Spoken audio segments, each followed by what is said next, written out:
Everyone, I'm Mr. University Viewer. I will continue the discussion of business. I will explain to you the exclusive economic zone. The exclusive economic zone is an area beyond the adjacent to the territorial sea, not extending beyond 200 nautical miles from the baseline of the territorial sea. And this is the example. So, makita nato na ang kanina sa terrestrial is 12 lang. But this is a exclusive economic zone is beyond 200 siya. So, nakita nato dire, kita ba ninyo? 200. So, ang EEZ is dire na area is makontrol niya ang area whether sa pangisda or magkuha ang mga oil. So, example is ang Philippines na siya. Naman siya ay economic EEZ is makontrol niya ang pangisda sa mga tao, tapos makontrol lang mga oil sa in the exclusive economic zone area. So, ang panani is to control the process sa economic zone.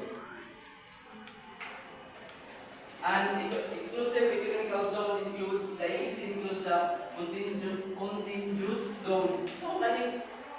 So kaning contiguous zone is what is siya beyond the territorial sea extended 12 nautical miles.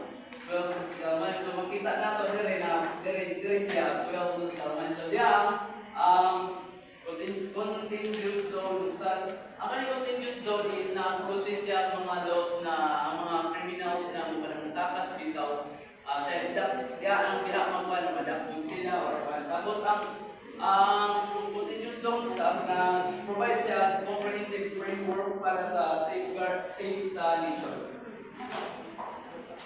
So naday mas klaro diri wa na pagmaan sa na terrestrial as contiguous zone, exclusive zone. Makita. Dili na sa cellphone la the EEZ includes a contiguous zone. Within the EEZ, the country has rights over natural resources. The country has a jurisdiction over some activities for reasons environmental protection and others. So, istorya na kanina na tanan na konseptuan sa EEZ is control sa isa ka country sa mga activities niya na magpapalito. And exclusive economic zone has also respect the rights of the countries in EEZ such as freedom of navigation. So, kung navigation is a movement na siya, either it's mga submarines, mga ships, or mga airplanes sila. So, free na sila maagi sa EEZ. The difference between territorial sea and EEZ is that the former confers full sovereignty over the waters, whereas the latter of merely of sovereign right, which refers to the coastal nation rights. Below the surface of the sea, the surface waters are international waves. So sa terrestrial o sa EEZ, ang difference niya sa terrestrial is ilahatanan ang control. Pero sa EEZ is makuha nila free ang tanan, pwede sila makaagi, pwede sila magamit, pero na dili abuse kaning dapat kontrolon na. The continental shelf, please read.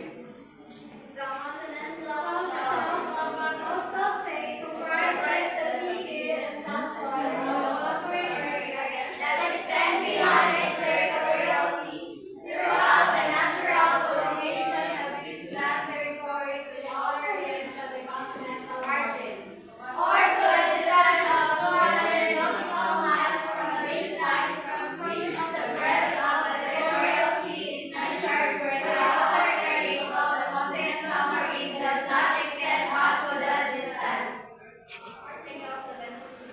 The continental shelf is known as the picture sa coast. The continental shelf is nasa 350 nautical miles sa mga siya sa and siya ay sa slope, nasa 2 times continental slope and continental rise. The continental slope is nag-consist siya of mga silt and muds and sands.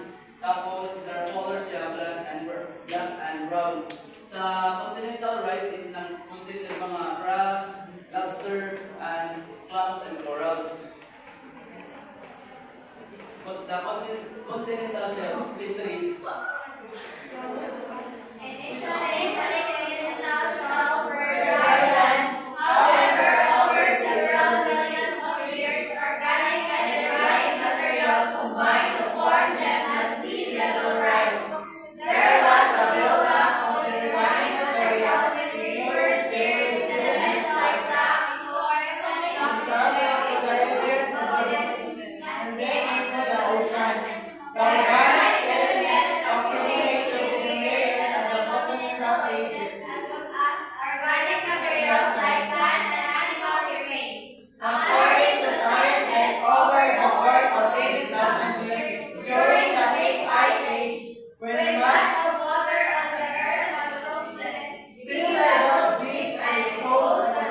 continental shelf na siya ay resource